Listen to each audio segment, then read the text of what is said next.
Melemahnya nilai tukar rupiah terhadap dolar Amerika yang kini mencapai 14.100 berdampak dengan kenaikan harga spare part atau suku cadangan kendaraan roda 2 maupun roda 4 hingga 10% dari sebelumnya.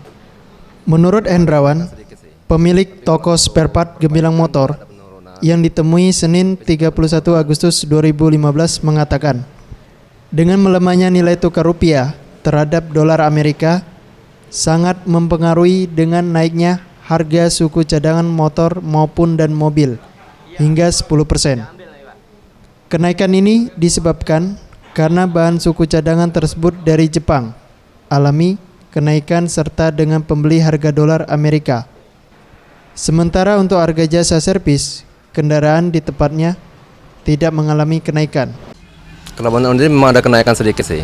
Tapi kalau untuk perbaikan juga ada penurunan, servis juga penurunan, ya, karena memang ada efek dari harga yang naik kan. Kalau untuk pemakai jasa mobil segala macam itu biasanya sih memang mereka kalau perlu tetap diperbaikin. Cuman memang ada jumlah intensitasnya akan turun. Itu sekitar 8 atau 10% dari harga sebelumnya. Ferry Jatinugroho, Gusti Putu, Sriwijaya TV.